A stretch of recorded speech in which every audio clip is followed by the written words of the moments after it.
Hello, everyone. Welcome to a Monday night with CoachShe. Listen, we are trying to spread the love and share it with individuals who want to get connected to tonight's conversation.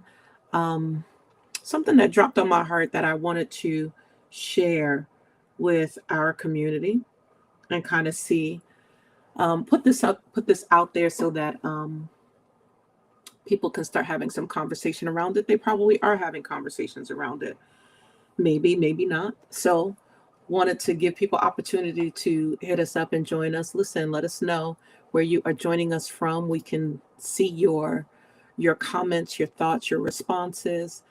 Say hey if you're passing through. Say hey anyway, and keep watching from a distance. But we definitely want to um, just have a brief conversation with you about a topic that just kind of dropped in my heart today.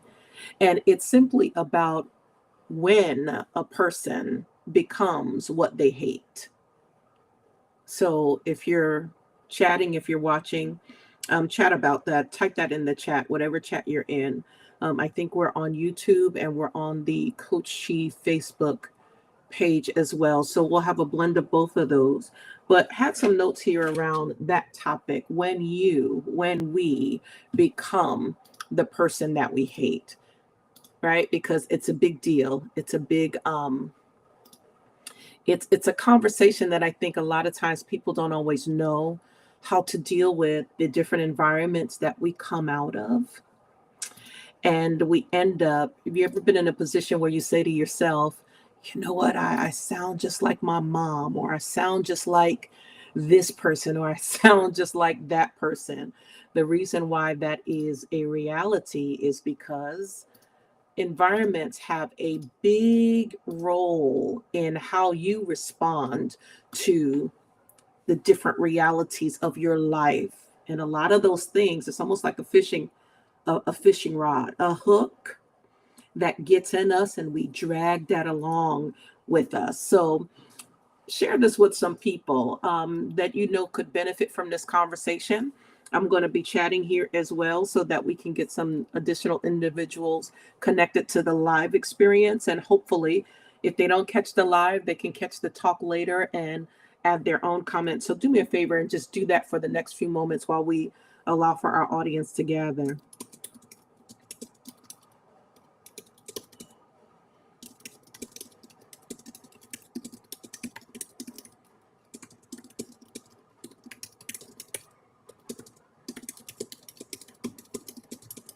Yeah, do that for us. Um, Here's the link. We're sending it out so that people can get connected to the process as well. And do that. Help me do that as well so that individuals can be connected to that for themselves. Yeah, because we want everybody, as many people as can, right? To get connected to the experience of um, just being a part of the conversation. If you're out there liking and sharing, let us know where you're joining us from. Let's see. Let's see. Let's see. We're trying to get, hold on for just a moment. Let me see if I can get that information up for individuals so that they could easily get connected one way or another. I hope everybody is doing well on this Monday evening. I hope that you've had a wonderful day off. Those of you that are honoring vets and all of that, and you're having your Happy Veterans Day experience, we want you, or we're hoping that you're having a great experience today as it relates to that, whatever you're going to do, whatever you choose to do with that on today. And so, um, yeah, we want you to have a wonderful experience as it relates to that. Okay. Yep. Almost done. Almost there. Yeah. There we go. There we go. Let's send that out to everybody and just kind of see where we are. Yeah. Join us now for.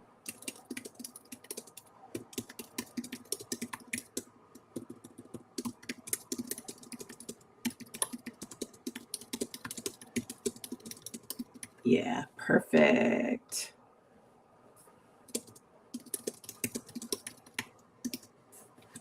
Let's do that. See how many people can get connected to that process. Yeah, and we are done with that. Wonderful, wonderful. Thank you all for joining us tonight. I'm finished being all things to every person. Uh, the reason why I wanted to have this conversation tonight is just something that I'm kind of noticing in the wake of all of the different experiences that we've had over the last week and just in life, period. I have the privilege and the honor of working with people, and I'm a clinician to my heart. I am. I love working with people.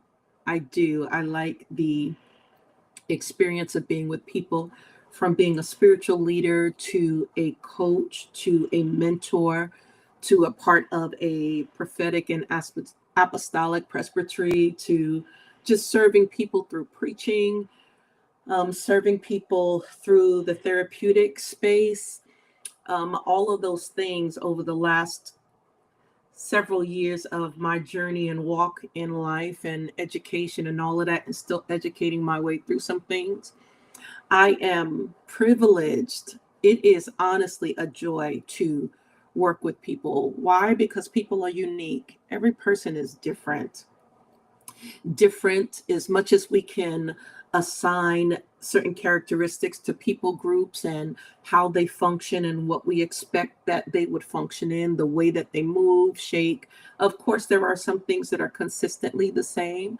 And then there are some things that are unique to individuals, even if it's just subtle uniquenesses. You know, I walk around the earth, and if people have known my mother and they see me, they be like, "Oh, okay, you look just like your mom." Blessings, Tamika. It's good to see you. You look just like your mom, or you sound just like your mom, or you laugh just like your mom. And after a while, as I got older and I started to experience some things, and I started having my own children and raising my own children, I started recognizing I had enough awareness in myself to say, "Child, you sound just like your mother." Child, you sound just like you remember some of the things that she said to you. Here you are repeating some of the things that mom have said to you. And it's not a bad thing. It's just what it is. Our greatest influences come from the environments that we probably don't even pay attention to, where we grew up in the world, the family that we were born into, the neighborhood that we lived in. If you take some time to think about it, you probably can think about some of the spaces that individuals that you remember, the preschool that you may have been in, if you can remember back that far, the street that you grew up on. I knew I grew up on Highland Avenue in a tall 12-story building, things like that. I remember the landlord or the maintenance guy and the people, some of our neighbors, all of those types of things. All of those things shape our experience. They do. And so now, as I've moved through some educational spaces, through coaching, through becoming a clinical mental health counselor, even walking with people over the course of the several years that I've been and continue to be a spiritual leader, the blend of all of my experiences and the education itself kind of brought me to some spaces where I understand that sometimes people arrive to spaces that they never expected that they would be in. If that's you, I want you to type that in the chat. There are some places, there's some recollections of yourself or some awareness of yourself that you never thought that you would either come into, recognize about yourself, um, have awareness about, until something traumatic happens. And you have to end up stopping to think, well, what happened here? How did this come about? Oftentimes, I work with people, again, I work with people, and in the midst of a lot of conversations, when we slow the conversation down, and we think about oftentimes the things that we tend to be complaining about or the people that we are frustrated with, more than likely there's some piece of you that could identify with the person that you might be frustrated with, especially if they are a family member. You ever have that happen? Lord, I sound like my father. Lord, I do things just like my mama. Lord, my family, they.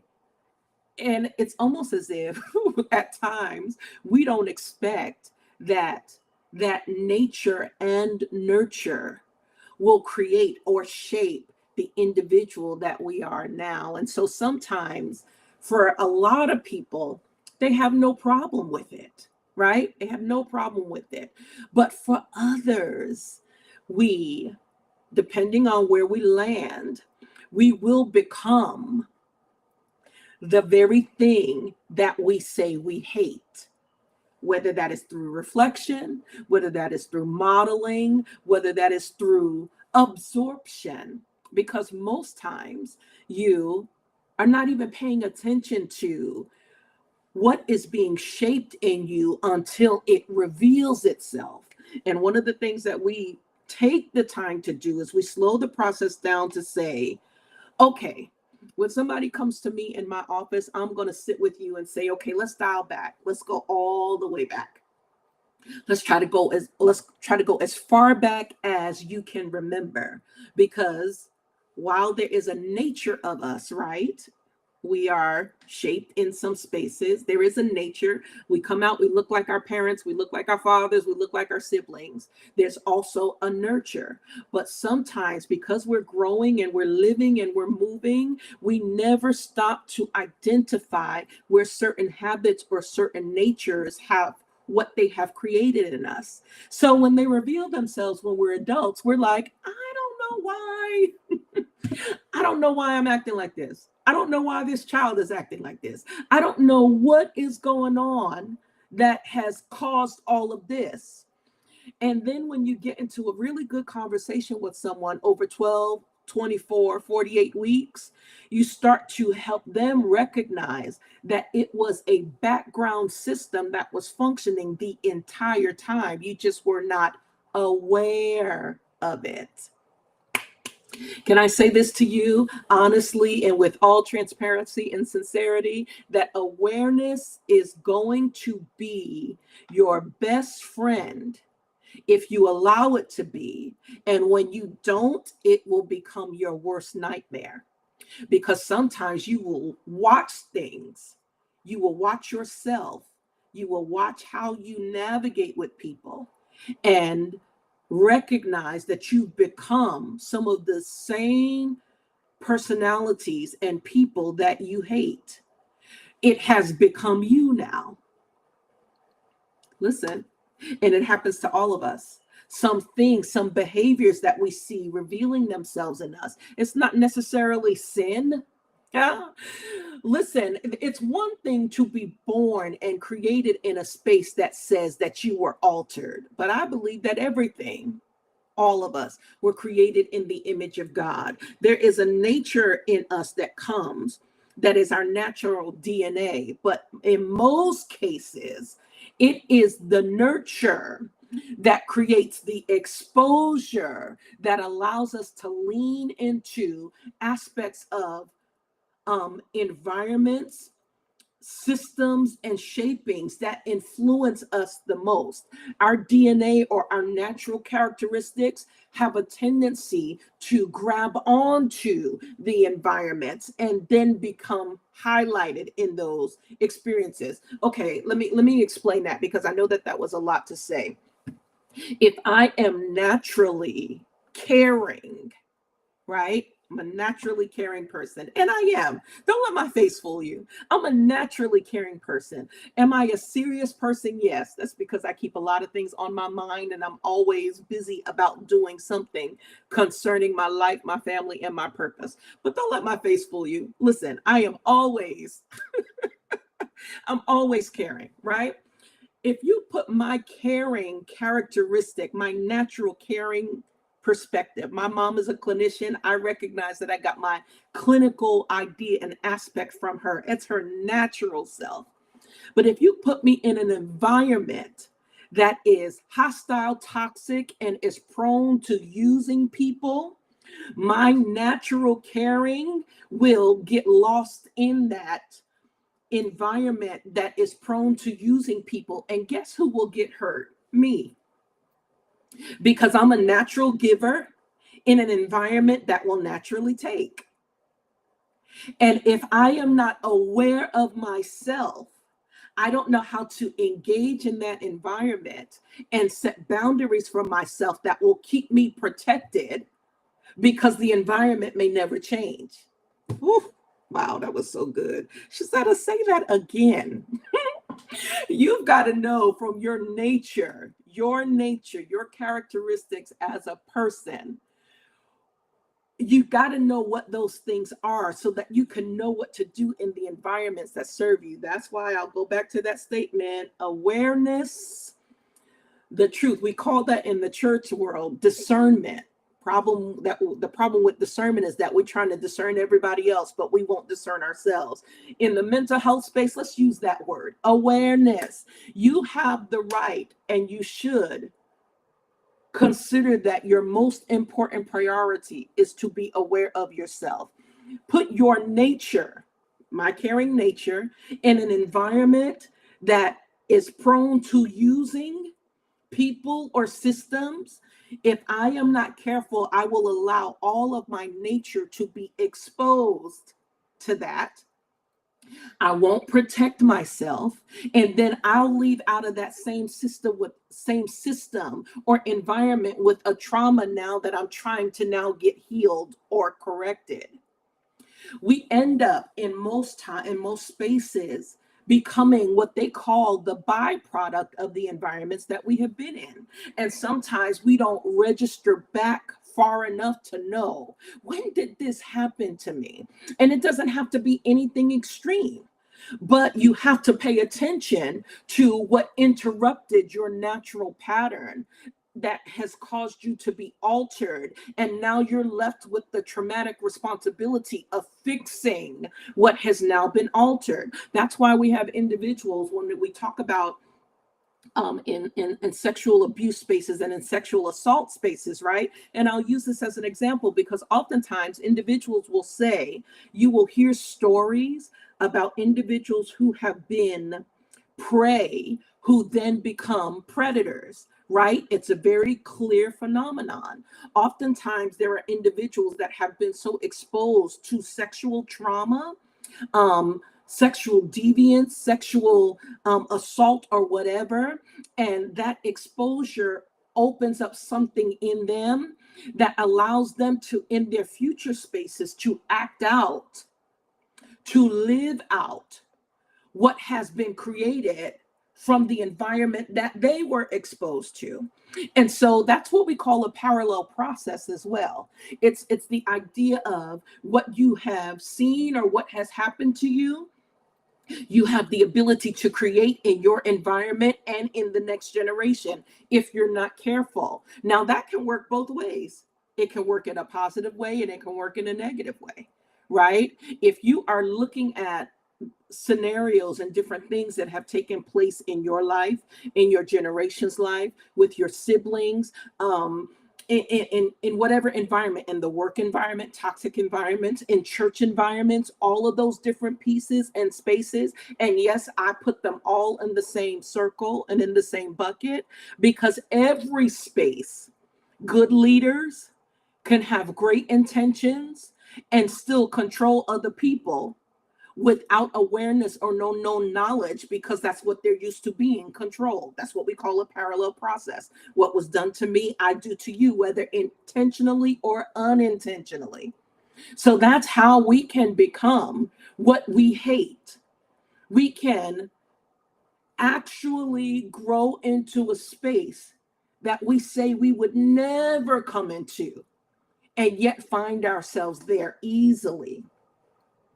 It's important that we start to learn that awareness becomes the interrupter of many patterns. Why? Because what I'm aware of, I'm responsible for. And when I am responsible for it, I can condition myself to work on the thing that I don't want to continue to perpetuate. Interestingly enough, when you hear about individuals or systems perpetuating the same kinds of behaviors or the same kinds of ideologies, it's because someone hasn't stopped to evaluate how we could make a shift in this that would allow this to be different. Most times people will settle for what is consistently the same because it is easy. And so then we create what we have been in, and we continue to perpetuate that. But how does anything change if we don't stop and say, hey, something is wrong with that? Even if that something is in me, something is wrong with that. Something is in me has been altered. Something in this system is a wreck. Something in this environment is not conducive. If no one stops to say, what's wrong with this picture? We will continue to take a snapshot of the same picture and post it as the normal reality. Well, I want to tell you, we've got a lot of systems, we've got a lot of people that refuse to look at themselves in the mirror and say, I don't want to give this to my kids. I don't want my kids to give it to their kids. I don't want this neighborhood to give this to this next generation. I don't want the school district to give this same thing to the kids that are coming after us. The children are different. We are different. The world is different. But we've got to be able to look at ourselves in the mirror. And there is nothing wrong with looking at yourself in the mirror and saying, I will not continue this thing. I will not perpetuate this thing. I will not allow this same process that I've experienced to be put on someone else. Listen, we need disruptors. We need disruptors. We need individuals to say it doesn't have to be this way. Mimi, right? We need disruptors. We need individuals. We need people that will shake systems and say, no, while this was necessary for me, this is not necessary for them. We have to be able to look at ourselves and say, listen, I perpetuated a thing that is no longer relevant in the time that I'm living in, and interrupt this space. The reason why that is important is because if we allow the same thing to continue after we have left this earth and we leave our children and their grandchildren, we will teach them to live in delusion instead of awareness. And listen, I am convinced. I'm a proponent. I believe in the power of the Holy Ghost. I do. And I believe that the church in their kingdom authority and in their power should be first partakers of the kind of discernment that I'm talking about, this kind of awareness that Jesus had. But most often, most times, the church are the last people to walk in the full kind of transparency and awareness that Jesus walked in. And so we perpetuate cycles in that system that are no longer relevant, but because it is comfortable, we continue them. We continue to perpetuate that which we hate because at times we become so disconnected from ourselves that we refuse to evaluate ourselves. We refuse to spend time with ourselves to really consider if there is another way. I promise you there is. And it might be difficult for you to analyze it because you have to look yourself in the mirror and say, okay, where is this in me? What needs to be altered in me? What needs to be shifted? I know for us in our home, we had to go through some really significant adjustments in our mindsets regarding our own children, specifically the last two. Well, really the last three, because while I'm an online learner and I'm still in school now, I'm finishing this last leg of this doctoral program.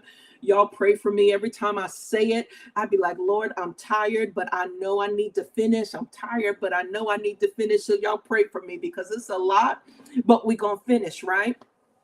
This generation, our last three, the oldest sister and then the two younger ones, they came through with some different conditions. And so we recognized with the oldest one that she needed a different environment for school, and we got her through that. Then the next one came and we started recognizing some things there. And then the last one came and it was very apparent that we could not allow a certain type of educational direction for them that was consistent with what we had, right? My husband and I, we both went to school. We went through processes. We went through all of that. We both either excelled or we excelled in our own ways in different schooling environments. I get to these children and I'm like, oh my God, these children can't handle what we handle because they learn differently. And we had to take a pause and we had to say, wait. And when I tell you, listen, let me tell you what happened. I'm going to tell you what happened with me. It was very challenging for me because I am a product of something that I know my children would not do well in. So what do I do with that? Right. And so that awareness, when it hit me in my face, I had to walk through the challenge of what that meant for me as their mother and what I was willing to do for them so that they could have a more successful track that would serve them versus just serving my convenience or my opinion about what worked for me. Let me tell you why that is important for all of you. I hope it's important for all of you because you will be living in spaces that will require you to reevaluate how you do things, reevaluate what you do, reevaluate if it's relevant for you. If you've got families, evaluate what is relevant for them. There are certain things that happened in your generation that are no longer relevant for the generation to come. And instead of us accepting that, we end up fighting that. And we continue to perpetuate what could be hazardous to individuals that we are responsible for. Right? We can also do that in our family dynamics. We say, when we have children, we're not going to be like our mothers was to us. And that could be good or bad, right? Depending on your backdrop, depending on your experience, traumas can cause us to function in different ways. And so when you think about that, you think about your own experience, your environment being the greatest nurturing space for you. You have absorbed a whole lot without you even really knowing what you've absorbed until it reveals itself. And then it comes out and you recognize, wow, I was abused by my mom and I'm abusing my child just like my mom abused me. And I didn't even recognize it as that. And it might not be physical. It may be emotional. It may be verbal, but it's still abuse. And you won't even pay attention. You can't see it because it's come in a different form or it's hiding itself in a different way. We've got to first be able to acknowledge that in ourselves so that we are not producing what we hated. We can produce what we love. We can produce what we love. We still also have to be aware of what it is that we want to produce so that we can move things in a direction that is more profitable for us. Now, does that mean that we're always going to be perfect in those spaces? No, it does not mean that. It does not mean that you will do everything right, but your recognition of what may have been wrong or what may have been altered puts you in a position to course correct and then other correct. Course correction is for yourself. You other correct when you have the ability and the responsibility for other people in your life. So we do things different and we have the courage to do things different. We have the wherewithal to say, okay, I haven't seen this done before, but I'm going to reach out to some other individuals that may be doing that, connecting with individuals who are stretching themselves in other ways. Yes, because there are other ways to do other things. You just may not know it. And when we have grown up in certain environments, our examples could be very limited. That's why diversity is important. That's why stretching yourself is important. That's why exposure in healthy spaces are important. I want to encourage you with that tonight. Just quick talk, just because there are many individuals that are having damages, that have had damages in their life. And sometimes because they are like running systems in our background. You ever have a computer and you only got one thing open, but then all of a sudden after a while on this Mac that I'm on right now, it'll there'll be a statement that comes up. You're running significant memory. And so we've got to shut down things. And I'm looking at this screen with one thing open, and I'm saying to myself, what is it talking about? I only have one thing open. And then I've got to remember, oh, I've got some background systems that are functioning that I'm not aware of. In our lives, we have background systems that function. And when we don't have awareness of them, they can rule our life in negative ways. You got to be able to catch it. That's why awareness, discernment, whatever word you want to use, that's why awareness is important. You've got to know that you have the ability to mess a thing up because of the influences that have been around your life. Can we just talk? And this is not to call out anything or anybody that is anything or anybody or any particular thing that is wrong about you, because no, that's not what I want to talk about here today. I'm just talking about the fact that when we know ourselves, we get to manage ourselves, and that's good, bad, or indifferent. We can no longer live in this space where we only want to identify the good and then we hide the bad. And we have had systems that have taught us how to do that. And it only causes us to become better liars. Nope. Nah. If we're going to be aware and we're going to really be free and liberated, awareness is going to be our best friend. And when we don't use it, it will become our worst nightmare, because it will reveal itself. Those things that are hidden will come to light. It will. You don't want to become the thing that you hate. You want to manage all things concerning your life and your characteristic. Yes, Marilyn, that's a good one. It is okay to assess yourself. And we should be first partakers of assessing ourselves. I hope that we would do better at assessing ourselves versus assessing other people, because you already know what's going on in you, even if you can't confirm or qualify all of the language or the definitions around it. I think that's why people come to, a clinician's office. The funny thing is that when people come to see me, I immediately tell them, listen, I got the diploma on the wall, but you are the expert in your life. Tell me what I don't know. Tell me everything about you, because you live with yourself all the time. 24 hours a day. You know your secret desires. You know what taunts you. You know what haunts you. You know all of the things that you're trying to keep away from other individuals. You know what you don't want to be revealed because you don't know what people would accept it. You know all of that. Tell me all about you, because I don't know you. I don't know you.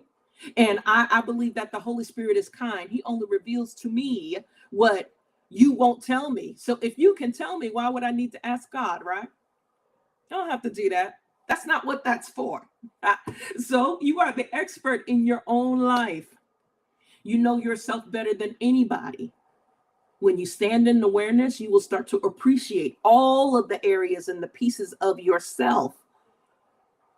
You'll come into acceptance of yourself fully. You'll come to appreciate yourself fully. You'll come to love yourself fully, flaws and all. Because nobody escapes this life without flaws. And listen, you might have one, you might have five. A few of us have more than five. We got a lot of them over the course of the many years. Because it is what it is. Humanity is a condition itself, and we walk through many things that will alter our humanity and alter our mindset and alter our condition. Do you not know that humans are some of the greatest people, because we have survived so many things just in our mind? Just in our mind. You'd be surprised at what people are surviving through. So when I love this scripture, it says, you know what, when you've been overtaken with the fault and when you've been restored, the scriptures say, strengthen your brethren, right? But the reality of that in clinical mental health terms is not about focusing on what you've been restored from in sin. I believe that there are other reality of that is when you understand what it's like to be human, you will go and strengthen another human and help them walk a journey that is true to themselves, authentic to themselves, real for themselves, providing safe spaces for people to just be themselves. Lack of awareness causes us to hide, but eventually it'll reveal itself. It'll reveal itself in your behaviors because it always comes out. It'll reveal itself in those repressed or suppressed characteristics. It always comes out. Always. Do not allow yourself to become what you hate. And what is the hate? What's the focus of that, if you will? Here it is. What you hate is the avoidance of who you really are. Don't allow yourself to become what you hate. Don't do it. Don't allow yourself to be there. Our parents probably had some amazing characteristics and some bad ones. And if you're not aware of what is of that distinction, you will follow suit because we are like robots. We facilitate that programming naturally, easily, without even thinking. This will be a season and a time where you need to think about what you do, why you do, where you do, from where you've done it, so that you can evolve into a healthier sense of your own self. And guess what? You deserve that. You deserve that. You deserve to see yourself come into a healthier sense of yourself. And you can. It's not about mistakes. It's about awareness and understanding that as a human, we make mistakes. We have flaws. We can recover from all of them, and we can rise to another level in our nature and be better. This is what tonight's conversation is about. I've heard a lot in this last week, been holding space for people all week. It's been a week. It's been a week because there's been a lot that has been going on with a whole bunch of things just because. But we're grateful to be here on this Monday. We're going to try to sneak in some additional mental health moments and invite some other individuals from different walks of life to join us in some of these quick conversations so that we can be lifted and inspired to be better, not just for other people. We can be better for ourselves.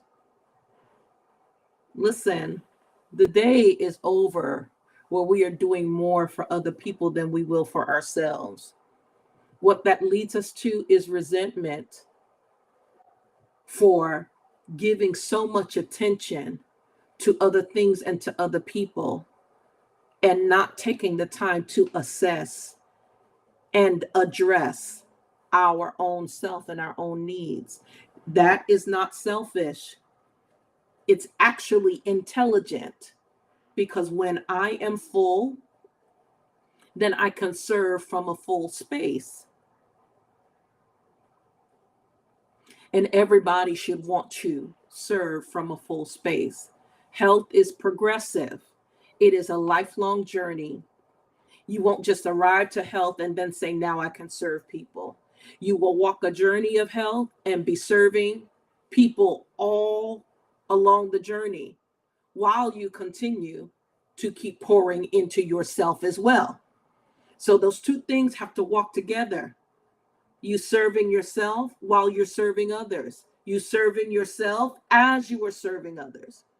That's a lifelong journey. Don't neglect yourself by trying to appease or please people, community groups, environments, because you will walk around empty while other people are full, feeding off of you.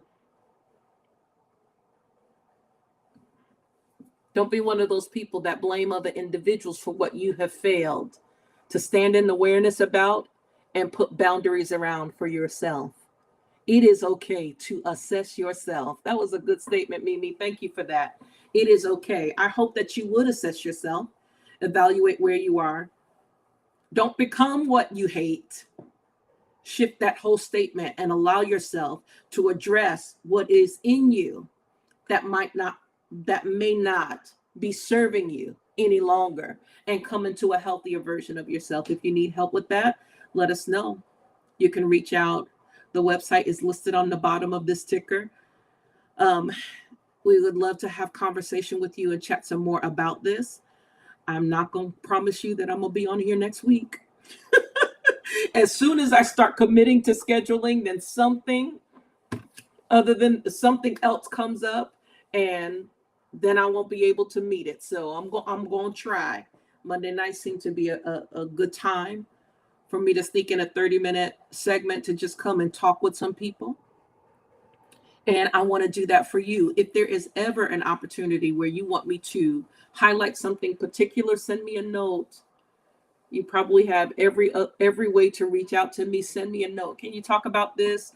We want to, in 2025, if we get the opportunity, we want to start some group work with individuals where we are running 6-week group work opportunities for individuals that deal with certain types of symptoms like anxiety, depression, some abandonment stuff that is really coming up a lot now with individuals, which causes them to have significant detachment issues. There's such a heightened concern and conversation around that for me lately. I'm not sure why that is, but I'm hearing it a lot in some of the spaces that I've been in. And so we might want to create something around that.